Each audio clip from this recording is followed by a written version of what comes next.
everyone, and welcome to the Indie Creative Comics Podcast, where we are all about independent comics. I'm one of your hosts, Angel, with John Pepe. How's it going, Angel? Dude, it feels weird. Like really weird. It's not 1 o'clock in the afternoon. We're actually doing something new. I It's know, I know. My 6 favorite p.m. my Well, favorite indie comic review show on YouTube is live right now. that's insane. That's awesome. Uh, yeah, it's 6 p.m. on the East Coast of the wonderful United States of America, and we're still awake. And want to bring you some news, some reviews of indie small press stuff. So we're excited to be here today. Yeah, I think we have a couple of books to review this week, which is pretty cool. I think one we did together, and then you have one. The second book that you picked, I was gonna pick it up, but I already saw the movies.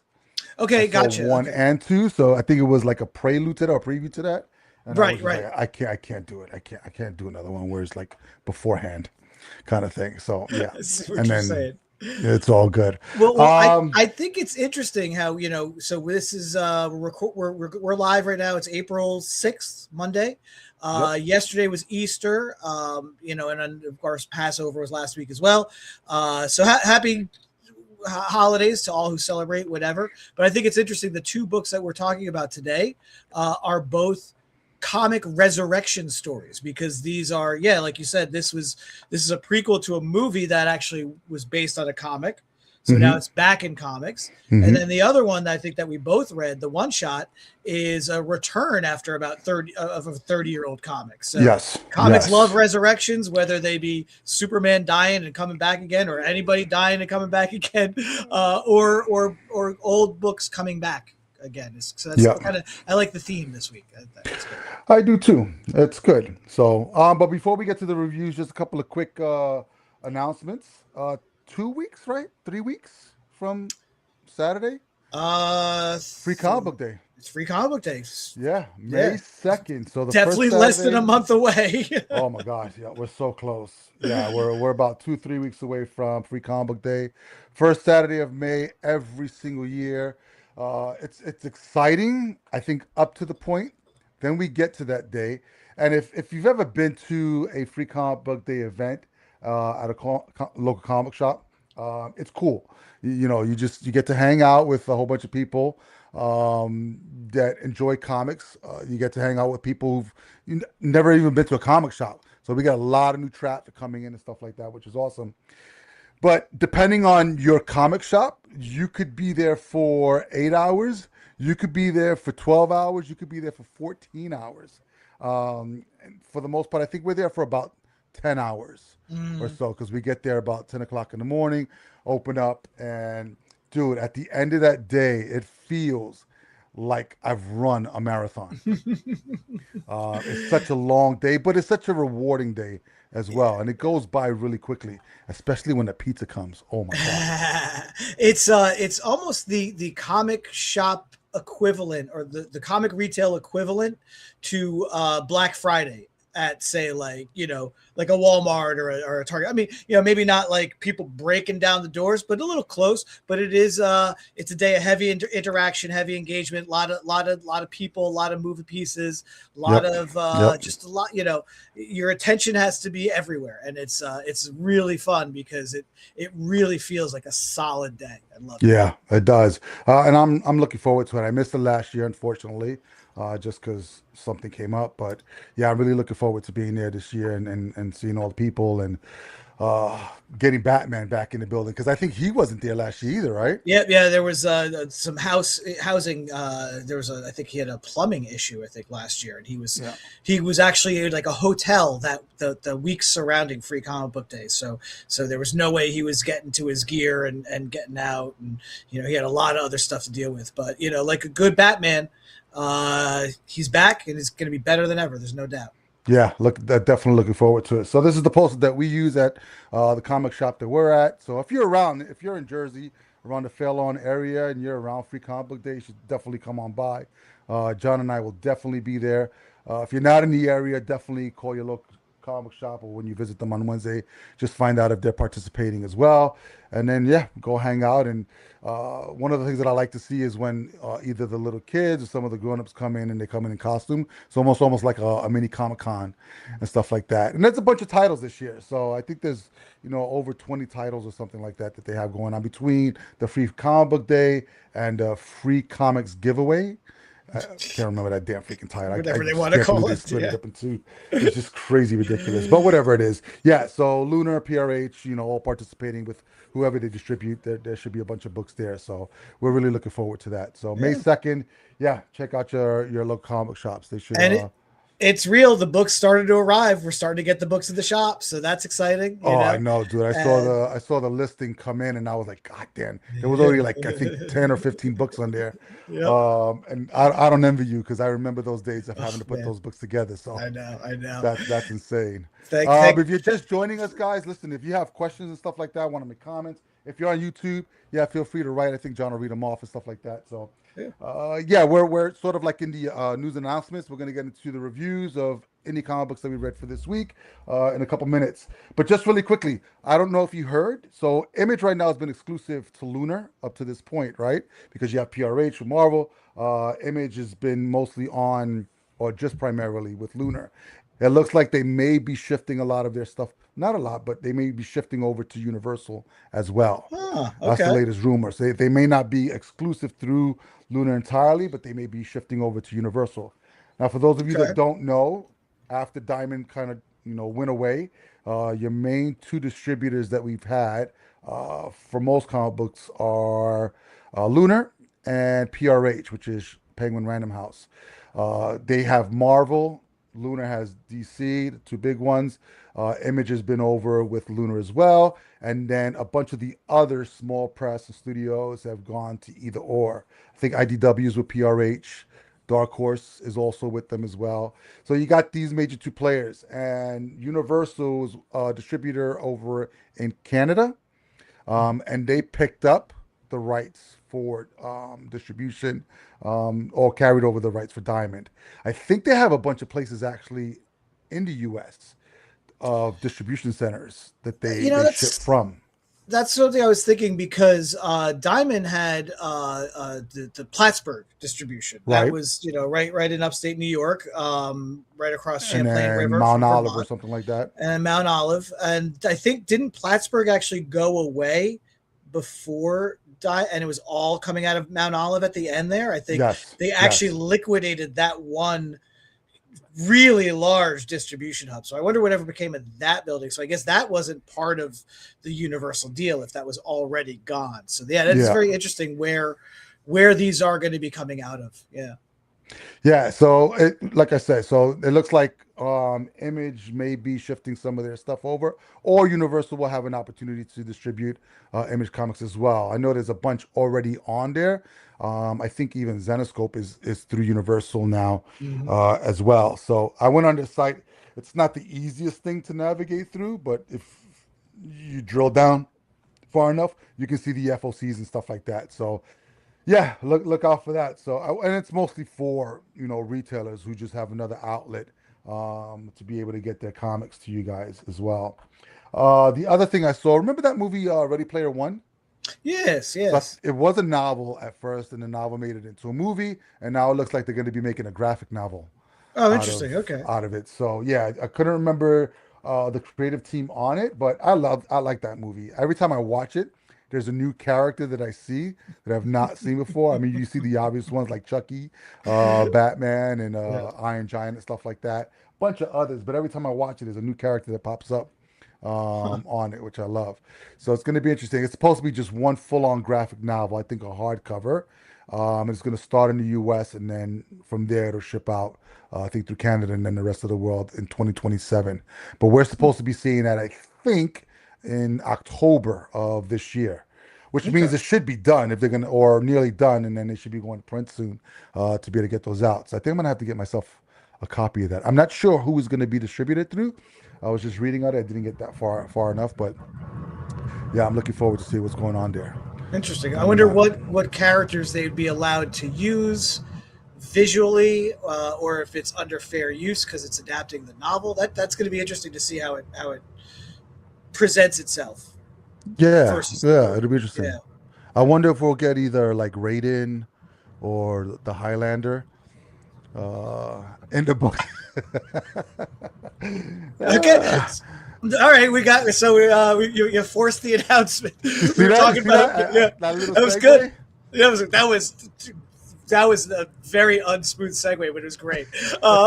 Yeah, we were talking before the show. If you watch the show, and I hope you do, you probably know we have a recurring gag. We'd love to rip on each other about Highlander. Angel likes to rip on me because I think it's a very good movie, and Angel just likes to also rip on the movie because yes, the movie has its flaws.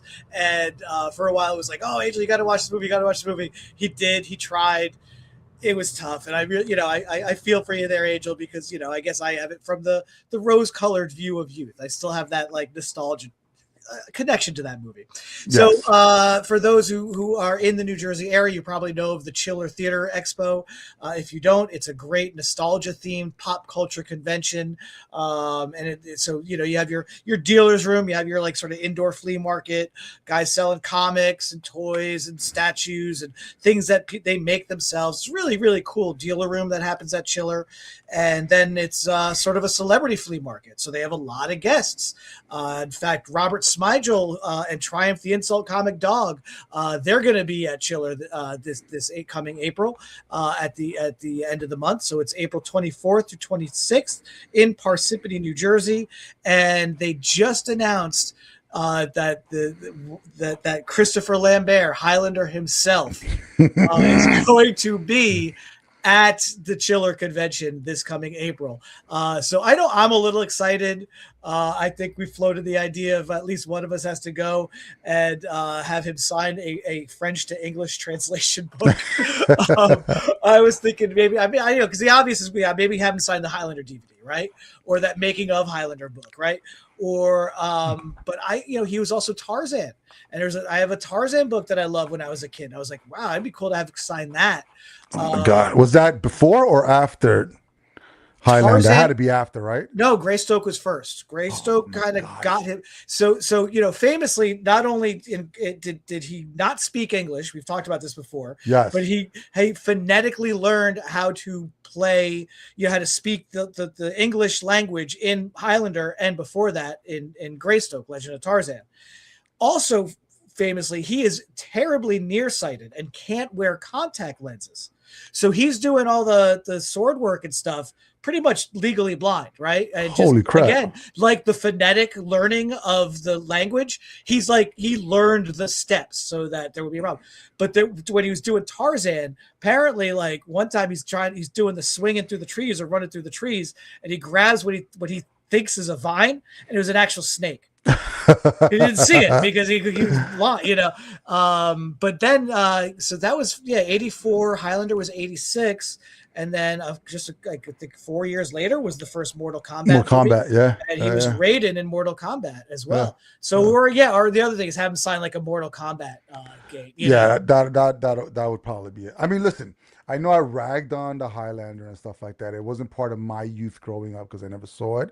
I to be honest, I've attempted to watch that movie at least 30 times. I've managed to watch the movie once, like all the All way the way through, through. just begrudgingly.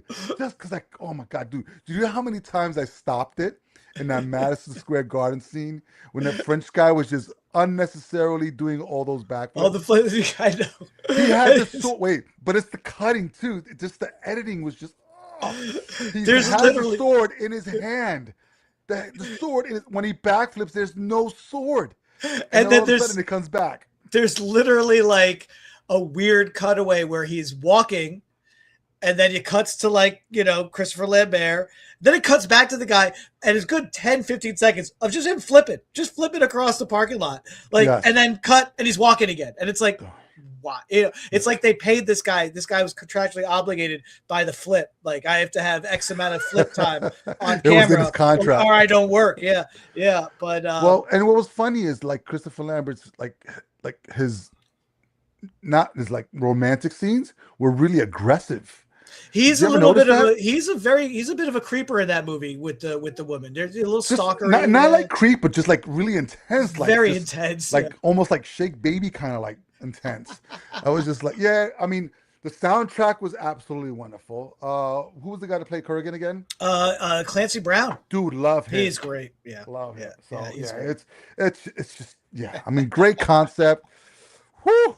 Yeah, Yeah. you know, it's funny. I mean, that definitely was something though that Lambert is known for, but and I think he's a good actor who unfortunately didn't get a lot of good movies because subsequent Highlander movies were just very diminishing Yes. returns, you Yes. know, and Yes. you see him really trying to polish these turds, right? Really trying his best. The other movie that I thought had a lot of potential that I think he's really good at and it's not a property, it's an isolated sort of action movie, Fortress. I don't know if you remember that movie. No. No. That's a pretty cool movie, and again, that was like its own thing. I feel like you know, again with Highlander, like it should have been the one movie.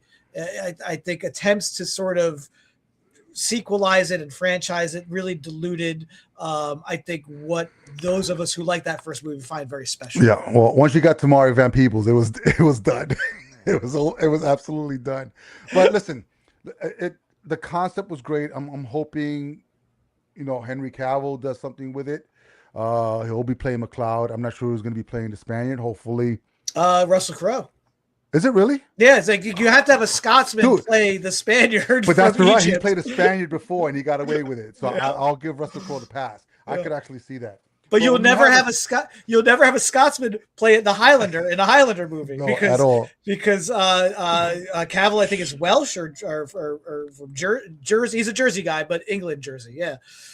Oh, okay. Yeah, but no, yeah. I mean, Sean Connery, no matter what role he played, it was the same accent no matter what. Maybe he gave it a little bit of a twang here and there, but yeah, no.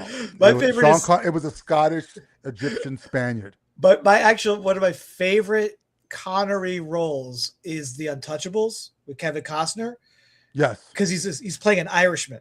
yes. But he does not change he does not do an Irish brogue. It is the Sean Connery voice. But you know what? I can almost see that because you can have an Irishman who grew up in Scotland. Yeah. But yes, I mean, yeah, whatever. Or it's just I got Connery. it out I of my mean, system. yeah. I got it out of my system. All right, yeah. So we were just talking about Chiller. So that's in a couple of weeks. If you're in New Jersey, Parsippany, New Jersey, I think the August 24th through the 27th. April 24th, 25th, and 26th. So Friday, Saturday, Sunday, Sunday. and literally the weekend before Free Comic Book Day. So, Yeah. so it's a really end of April, early May. That's a really good time, you know, for nerd events and things like that. So, Yep, for sure. All right. All right, good. That's all the news that we have for you this week. So we're going to shift into current reviews. We have 2 books for you this week. Dude, I really wanted to read. I have like 3 or 4 Kickstarter books that are sitting right here and I want to read them. So I think I'm going to get them ready for next week so that I can at least do one. Before we get into the reviews, though, I want to start with this thing right here. I was super, super pissed. So Megalith. It's a Bad Idea book. And I should have known something because the price was $1.99. yeah, it's an ash can. It's a preview book. They Yes! did this with Planet Death too. Yeah, But Planet Death was only Planet Death, right? I believe. I think Yeah. you're. Oh, why is this is Yes, it's a you have flip book 3. So again? you have 3. 3. So you have Bad Habitat. There's I like think, 5 is pages also in that thing. I don't know, man. It's number 1, it's on newsprint.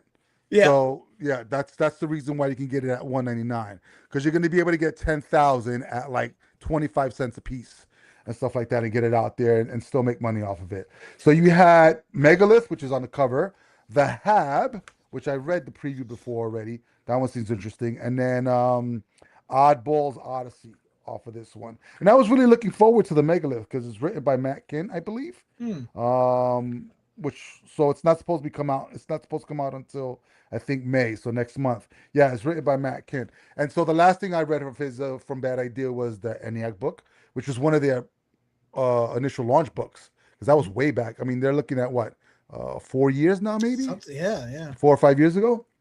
Off of that, and I've always liked them even when he did the co-writing for Berserker. I know people say Ninja K, but Ninjak. I read that whole series as well. Yeah, he had a bunch of stuff and the X-Men Man of War stuff and stuff like that. So I was really looking forward to it. It gives you 5 pages. You get sort of like a summary of what the book's going to be at in the very beginning. It was really cool to like hold newsprint again because it's not shiny like the new stuff now. It looks really almost painted. It almost looks like Lee Bermejo Mm. drawing it, but it's not him at all. It has sort of like that painterly style that he uses. But basically, you have sort of what they call a megalith landing on Earth, and it transforms into this big sort of like organic robot. I'm assuming. And then you have this cop that's going to be mixed into the whole thing, and then they have to try to find a way to get from inside of it up to its brain and kind of destroy it. So you get sort of like a sneak peek. But I was really looking forward to just sitting down, having a cup of coffee, reading through the first issue, and it was just a freaking ash can. And I said it in the title, and I completely missed it. But May's when the book comes out. So you might want to check that out, guys. If you want to pick up the Ashcan, there's 3 good stories in there. The Hab is another one that looks pretty cool. So I might check that one out as well. But yeah, pissed was what I was when I picked it up and only got 5 pages of the stuff. All right, why don't you start us off with the book that I didn't read, and then we can go Yes. from there. But this is good because you said you have seen the movies I did, and from. it was a while ago. I mean, and the movies have come out, I think, maybe over a year, two Okay, years now. gotcha. Yeah, So it's been a while. two of them, right? Two of them. Yep. Two of them, yeah. So, yeah. So as you can see there, this is from Ignition Press. It is Tyler Rake, an extraction story. That's the main cover by Declan Shalvey. I opted for this variant cover. This one is. I Oh, kind that's of pretty like. cool. Yeah, I kind of like the just like the line work and the way the depth of the colors and everything. I just thought it was really cool. Do you know who the artist is on that? Marco Santucci. Hmm. And for those keeping at home, score at home, this specific copy has a serial number of 1603. So This is Ignition Press. Yeah. Ignition Press, God damn you they guys. always have this little stamped, and every copy has a different number. It's really wild. Yeah, just to really get into the credits first on this, it's written by Andy Parks, illustrated by Ronan Cliquet, colored by Rhonda Pattison, lettered by And World Design, and it is edited by Jamie S. Rich, assistant edited by Nora Ornstein, book designed and logo by Scott Newman. And so Tyler Rake and Extraction, created by Joe and Anthony Russo and Andy Parks. So yeah, as we mentioned before, Extraction are a couple movies starring Chris Hemsworth, Yep. who is no stranger to comic book live action comic book adaptations. I think he's most famous for Men in Black, being in a Men in Black movie, which also started life as a comic. And then he's some guy with a hammer in some other comic movies too. Yes. And Okay. so, Before you continue, because I have to get this off my chest. So I just saw Crime 101, which starred Chris Hemsworth. I want to see that, but there's 100 other movies before that I think you have to see, right? No, shut up. Okay. Halle Berry and Mark Ruffalo. So concept really good. Yeah. If you've not seen it, go blah blah blah blah. I'm going to spoil something.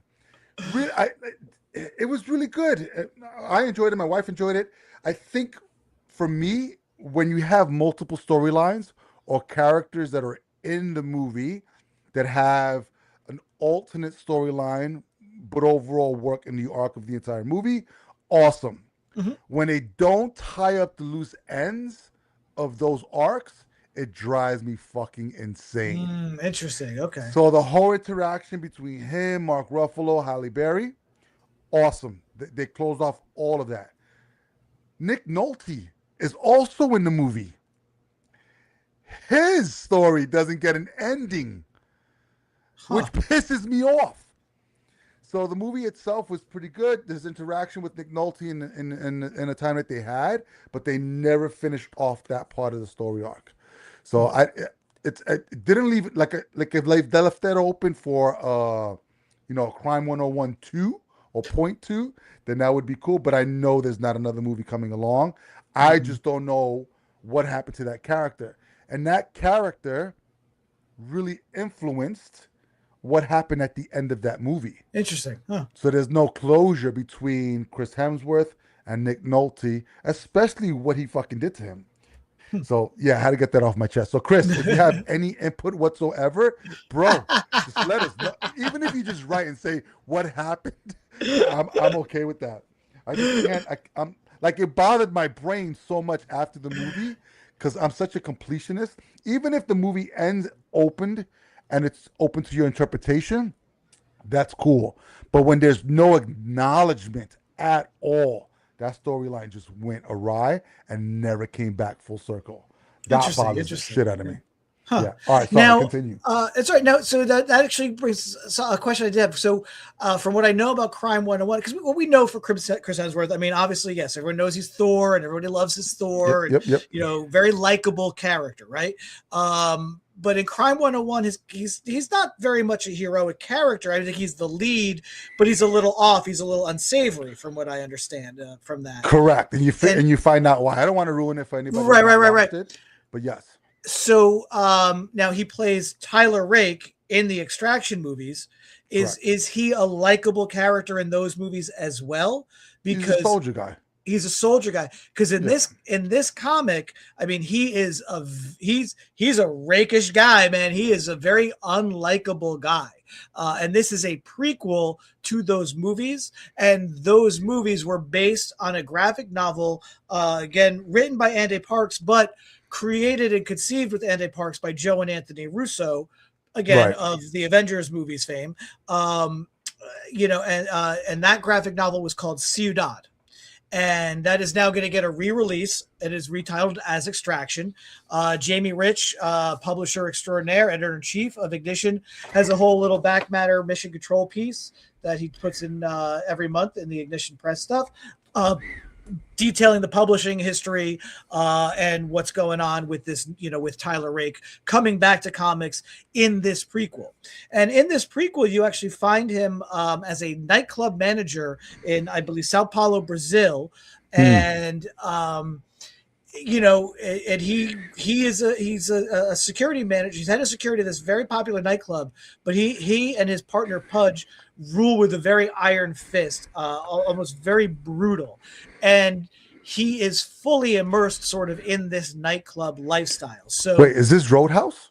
it's a little Roadhouse, but it's a lot grimier and a lot dirtier. So basically, the opening scene is him and Pudge are taking care of a guy who was a problem because he was dealing drugs in the club without telling them. Not that Tyler Rake is against drugs, because you see him, the next morning with two girls in the bed and doing his own drugs, and so it's Nice.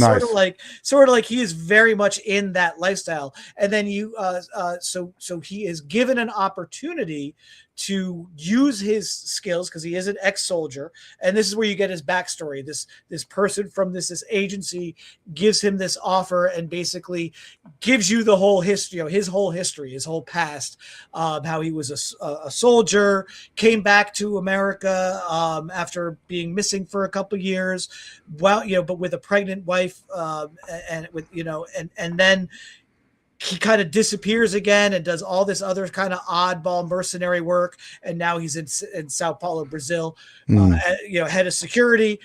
No mention as far as what has happened to the wife and kids. So I'm kind of wondering if this is stuff that actually plays out in either the Ciudad / Extraction graphic novel, or if this is something that it pays off in the movies, because again, this is a prequel. So Right. you're kind of seeing him before that.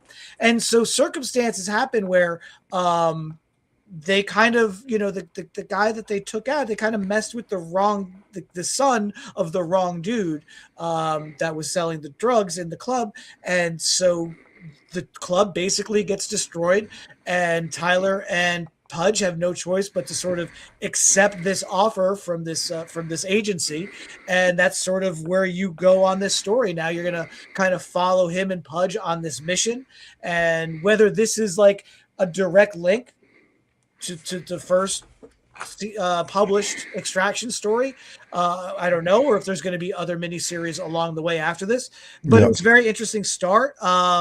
It is very much a high octane, high paced action movie. So the artwork is very clean and conveys that really well. Just to give you a nice example, I mean, here's a nice little splash page. Tyler, fighting off the assault on the club, guns ablazing. Oh, You that's pretty know, got cool. this classic little blam blam and brap brap sound effects, but the Yeah. art's very clean, even in the just the sort of discussion, when it's just a couple characters talking, Right. it's still very dynamic. It moves your eye across the page. It doesn't feel flat at all. So I thought this was really interesting. I thought it was really fun. I Hmm. think I'm going to check the movies out because I kind of like how unlikably likable he is, just kind of, how unsavory the hero is. Like Indiana Jones, I like a good hero who's kind of a maniac. Right. So I'm kind of into this. So yeah, and again, it's if you don't know anything about the character, it's a great introductory point. Yep. If you're already familiar with the character and the property, gives you a little bit of background and another adventure that you didn't know existed before the movies that you watched. So Cool. Tyler Rake and Extraction Story, give it a shot. Ignition. Yeah, I almost picked it up, and I was just like, I kind of remember the movies and kind of remember what happens to the family and stuff like that. And the only reason why it's tough to read prequel books is Mhm. because there's no stakes involved, Yeah, because you know they're going to survive because you've seen them later on. right. It'd be interesting to see if, because I don't remember the character Pug if he was in the movies and stuff like that. So if he wasn't, then maybe there's stakes there where he gets killed off or Mhm. something. Something needs to happen in order for Yeah. it to be really dramatic and drastic. And that's the one reason, especially with the main character, you just Mhm. know no matter how beat up they get, no matter what happens to them, they've survived because you've seen them in Yeah. later issues and later stories. So I think I think I think some of it has to do, if you do the character arc really well or the surrounding situations really well, and you see a growth in the character. So I think Andor is a great example because when they announced Andor, I said, "What's the point?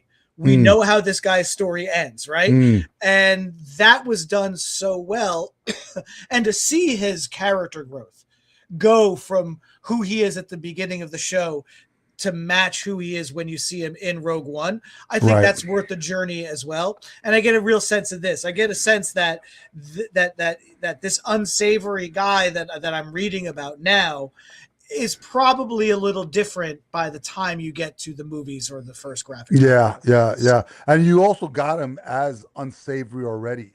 So I'm pretty sure there could be a prequel to the prequel of him, how he got to be so unsavory before he gets to move on. Right. So yeah, check it out, guys. If you've seen the movie, you might like the book. So Tyler Rake and Extraction Story from Ignition Press. If you do read Ignition Press books and know what those numbers on the back of the book are, please let us know. What's your number on your book? This one was 1603. 1603. If we're supposed to enter that in somewhere, Yeah. is it? Did we win? Did we win money? Yeah. It's so because it's not the number of the book, right? No, no. It is each copy has an individual number. That's so weird. It is the weirdest thing, man, and it's stamped in there. Like you can feel it, like Daredevil can feel with just regular old print with his fingers. It is a stamped number on the Yeah. back of each book. And that each book has to be printed individually that way, which Well, is no, that's what insane. it's just so I think what happens is I think what it does is it rolls off the press and it's a Let me blank, see. right? Oh, And then it goes through another where it goes gives the number numbers. Okay. number. So weird. There's got to do something, It's and there's got no it. mention of it in any book. No. It says go to the website, and you go to the website. There's nowhere to enter. I think you tried this too. There's nowhere to enter the number. There's So. nowhere, or just maybe we just can't find it because we're idiots. All right, cool. So yeah, check it out, guys. Tyler Rake, an Extraction Story from Ignition Press. All right, so next book. Okay, so where this was a prequel, this is a continuation of a story from, and I knew the title. I just Mhm. never read the original series. So when I picked it up, I knew that it was already a series. I just couldn't remember how long ago the series was. Come to find out that the series actually started in 95, but the first appearance was somewhere in 92. Mhm. And then the series started and it was an Image. An Image collected it, I think, in 2006 is what Joe Pruitt said. Something, All yeah, right, so 2004 was the Voices in My Head collection, yes, which reprinted the first appearance of Kilroy. And yeah, Kilroy hails back to the late Caliber comics, man, from yep, the 90s. Yeah. from the 90s, early 90s. Yeah. All right, so Kilroy, instead of was here, is here, written by Joe Pruitt, artist Dalibor Talajic, Colorist is Stefan Bartolik, and letters by Joe Martin. Before I get into the story, what I really, really, really, really liked about this book, let me see if I can just bring it up on here, is just the fucking tone.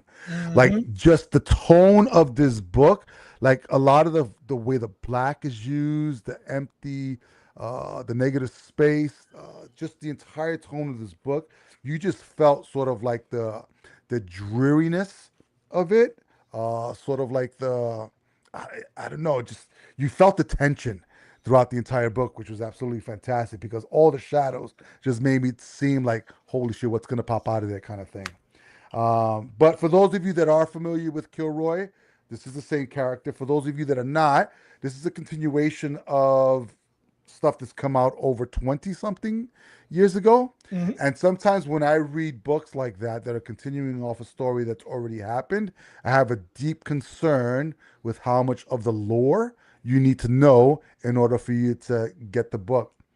What was really great about this book is that they were having conversations about things that they had in the past, but it did not lead you astray from what was actually happening now. So the only thing that I got from that was it wasn't annoying that they were talking about things that happened in the past. It made it really relevant in regards to their relationship. So I knew that they already had a past, and the way that they were talking to each other kind of moved the story along actually faster for me because it wasn't like two strangers. And so basically, you have this character Kilroy who is cursed, I guess, to live forever, but always be late to an innocent person's death. So then he takes retribution on the person that's done the killing. So he gets to witness all these innocent people dying to only take retribution after they've died. So that's a special kind of torture because you're always seeing. I mean, if you've lived hundreds of years, how many freaking innocent people have died? And no matter what you do, you'll never get there in time, which sucks because the person that you're seeing is dead is not only dead, but they're also innocent. And your job is just to hunt down the killer and kill them. So basically, you have this guy that comes to him in the very beginning who's already killed a couple of people. Let me see if I can pull that up because that freaking scene is just awesome. Yeah, it's got them laying down on the ground, one on top of the other. And Kilroy's in there just, again saying that he's late, blah, blah, blah. And then he sees sort of like his name on the wall that says Kilroy was here. And that's what he used to do back in the day when he killed people that killed innocent people. So basically, what you do is you get to find out that he's talking to this guy that's all dressed in red. And what's freaking awesome, bro, I gotta show it again. I mean, you want to talk about tone and mood?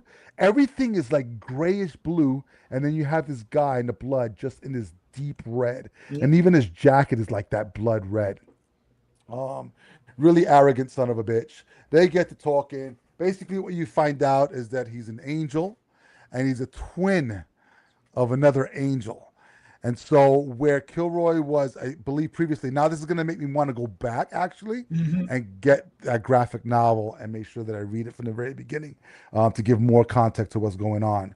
So from what we understand or what I understand is that up to this point, he's been cursed to walk the earth forever, never to get there in time for innocent people to die, and then go ahead and kill the people that kill the innocent people. And so now this angel is coming in and basically saying that his twin, along with a couple of other hundred angels, have descended to Lucifer's side. And so they've sort of like disturbed this balance between heaven and hell and the angels and all of this stuff. And so now he's coming to Kilroy to ask him to restore balance. And at the same time, what he'll do is he'll remove his curse, which means he'll be able to save actually innocent people. But his job right now is to hunt down all of these other angels and banish them, kill them. And that's it in a nutshell. There's a lot of stuff that happens in between in this, but I think it's really cool that he's been tortured for so long, and then having an angel come who I guess he doesn't have a really good relationship with them because you find him in a church and The angel wanted to just kill him on the spot, kind of thing, because that's how he would beckon him. Um, and then now is presented with an opportunity to be able to lift the curse that he has, um, and restore balance to whatever the thing. But it's crazy because there's a manipulation that's going on both ends, right? He's like, listen, the balance has been destroyed. I can lift your curse, and you can go ahead and do this job on the end. That's what you have to do. And then at the very end, you get the twin Barbados that comes in and is giving the opposite side to his story and justifying why he did what he did and letting Kilroy know that he's on the bad side of things. So there's a little bit of a mind fuck that's going on in this book. And listen, I didn't read the original series, but Joe Pruitt, this is a really cool effing story. And the creative team that you put together just knocked it out of the park as far as tone, as far as bringing back a book that's over 20 something years old and having somebody who's never read it jump into it and inspiring them to go ahead and want to get the back issues or at least a trade so that you can go ahead and find out what happened in his previous life. Dude, spot on. Loved it. Yes, yeah. I think, you made a great point there that, this, yes, this is the current one shot story that is part of a larger work that hasn't seen print for the most part in about 20 years or so, 20, almost 30 years. But it has I think it introduces the character really well. It puts you in the world very, very solidly, so you don't necessarily feel lost walking into this world. And it has a sort of a status quo change for the character by the end of this one shot. So it almost reads like an origin as well in that respect. So I think that this is a really good example of how do you write a single issue story of an ongoing character that can be accessible and feel fresh and new for both someone picking it up for the first time and somebody who's been following this character from the beginning or for a while now. So I thought that was very successful in that respect as far as an introductory issue. I think that if people, if people like the John Constantine Hellblazer aesthetic, I think that this falls right into that slot really well. I think it very much reads like that type of genre, that sort of occult detective type thing with the sort of revenge angle. Again, like John Constantine, he's got a trench coat, but also like Highlander, he's got a trench coat and a really cool sword by the end of the comic. Yes. So I just thought this was a really, really neat, just one-off. And yeah, it made me kind of want to go back and check out, see if I could get that trade paperback of the previous Kilroy stuff as well. I opted for the Brian Bolland cover, which is actually the cover for the Kilroy Was Here Zero from about back in the mid 90s. I just love Brian Bolland's art, and I thought this was a really cool cover. Yeah, hold on. Put that up again. I want to see it. I didn't see the Brian Bolland cover. Yeah, and it's sort of like it's like a sketch art cover too, right? You can see the blue line stuff there. And so I just great on you, Joe Pruitt, for being able to bring this back. As he says on his letter to the reader in the back, he wanted to test the waters to see if there was any new interest or any sustained interest for this character. So I hope this does lead to more. In the meantime, he's writing Viking Moon through Image, and he's also the editor of the Ninth Circle imprint, which does a lot of horror themed one shots. We've talked about a couple of them on this show as well.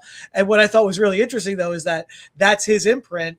And it's specifically one shots and horror themed one shots, but his horror themed one shot that is his own creator, own character, is just straight Image. It's not through the Ninth Circle imprint. So I thought that was kind of an interesting move as well.